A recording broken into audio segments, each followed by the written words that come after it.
cướp mô la ô khẩn y kia rêu cướp mô la ô khẩn y kia mát kia vang đô la kim cương ấy bây giờ thì là tôi không nhắc đến điều đó. Nếu chúng ta có điều đó cũng được, nhưng điều đó không có tồn tại. Nào kia mà này sắc gặt nè kia mát kia vang kia phát kia rêu quá đông ai mà con hè phải từng là ke đông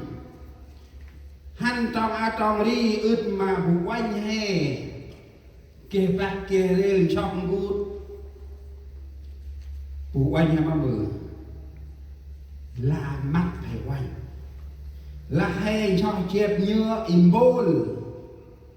chưng đang cát hắn tầm chất tầm qua hẳn của một brand một quanh đó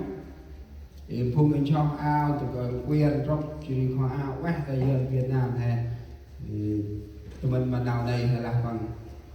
chủ yếu ngân chỉ bằng quanh bằng vượt bằng đi kia ra chỉ chủ yếu đây kia các đông hình hẳn than ôi xin mong ôi hình tặng chơi con được đi ta nghe con đi tầm chi đi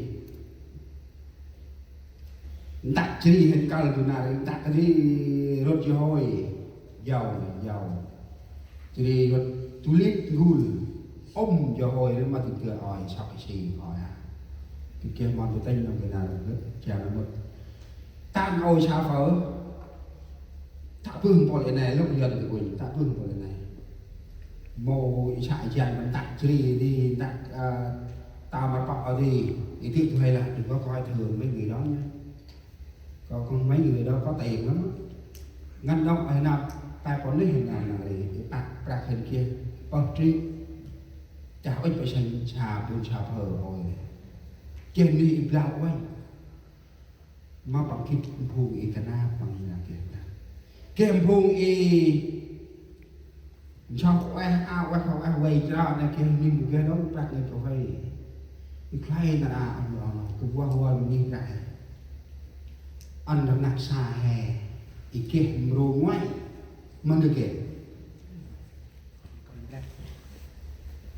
mình được kể ở đâu kia có anh ra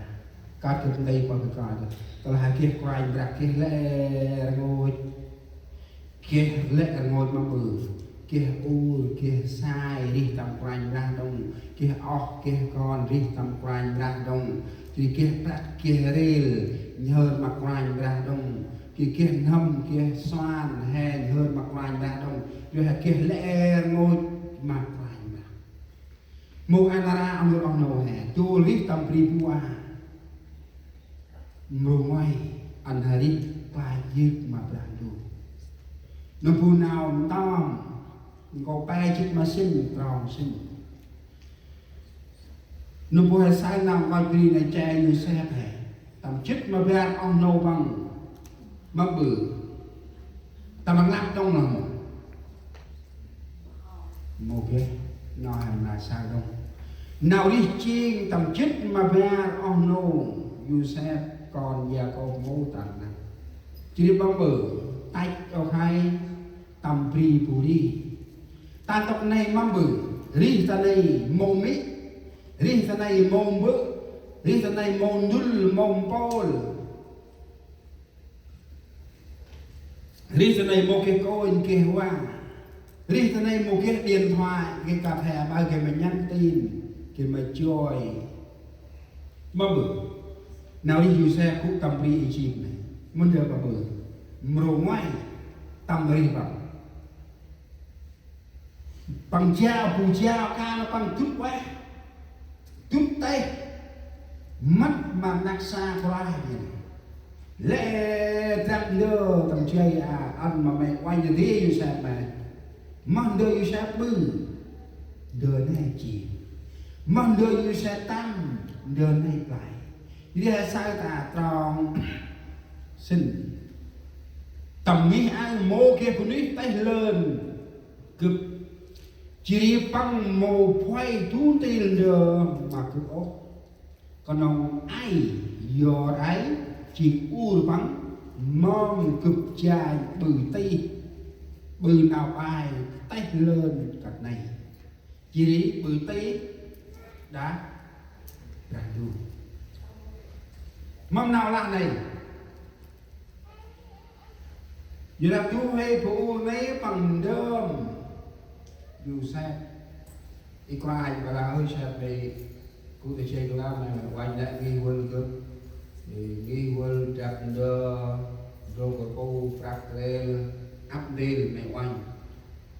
thì sau bao nhiêu xe ra mặt đó chừng tham nhầm tôi ơi còn nè áp đà ca lạ bao nhiêu xe là coi đây sao rồi nè mà mở bao nhiêu xe về cái gì anh là rồi mà mâm như xe luôn e mâm còn lại mẫu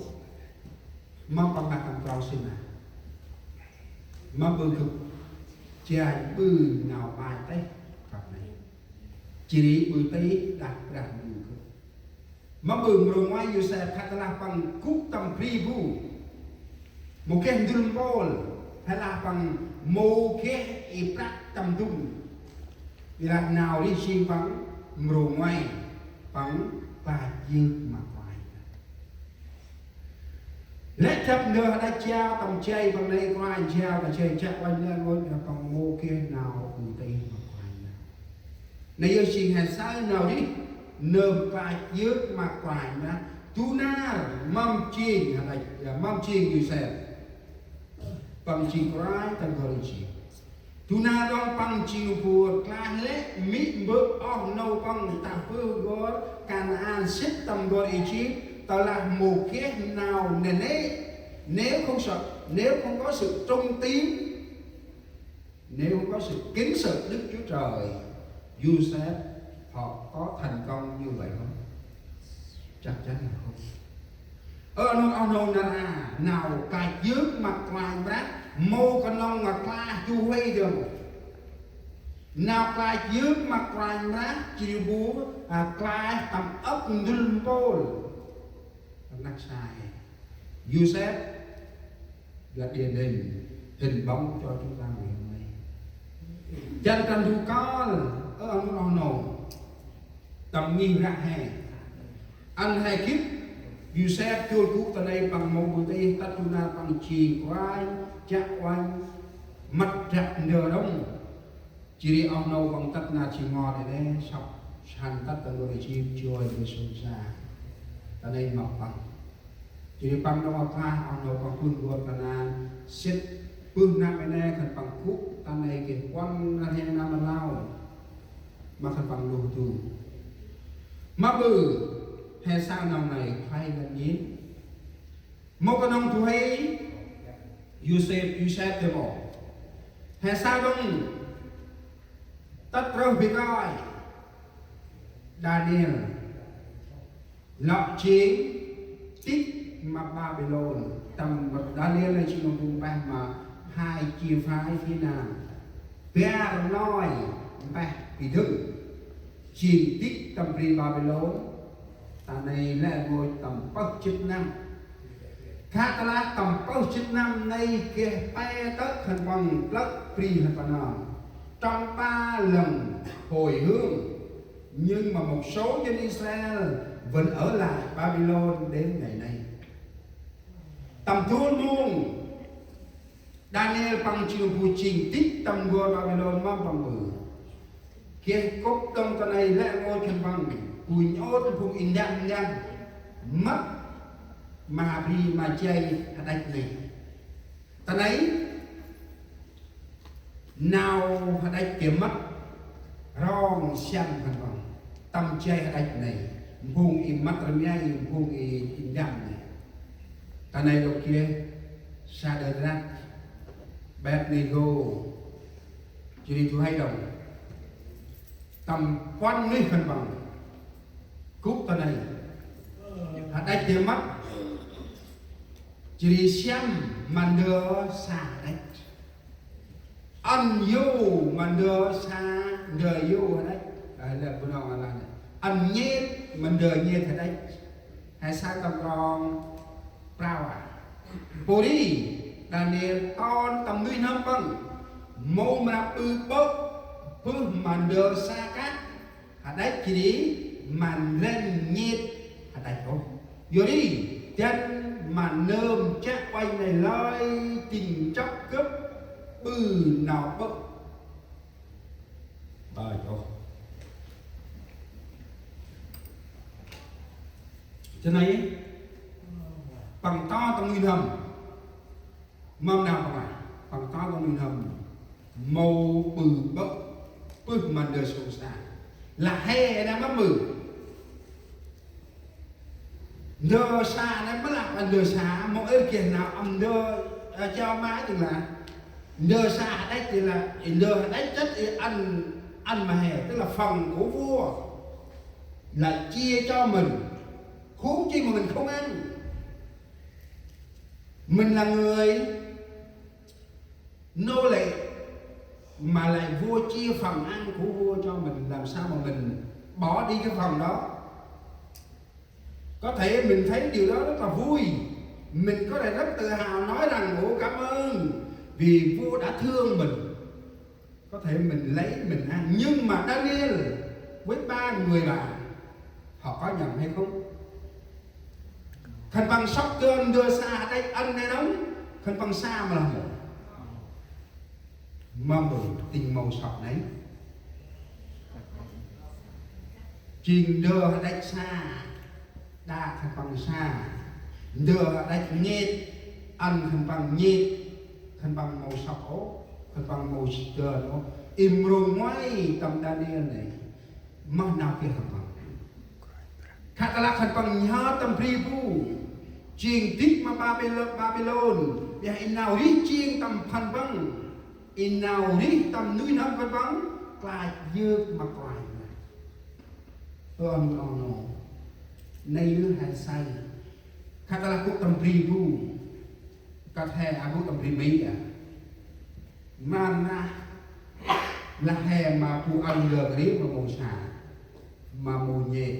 là hay là màu nhẹ ta làm là cực sự của bạn ăn chu trai nào phải khai này mà nào phải xong mà học được whisky I just give for you happy birthday to you. No, I'm not drinking. Oh no, just take your house give to your husband and your kid. Okay, thank you. Karena mahal lah, mà bao nhiêu tôi đi ăn mà còn là cái hai là món gì thì ăn mà còn mà sai mà đời và ăn này giờ là Daniel mắm bự Daniel không bao giờ nhận những đồ ăn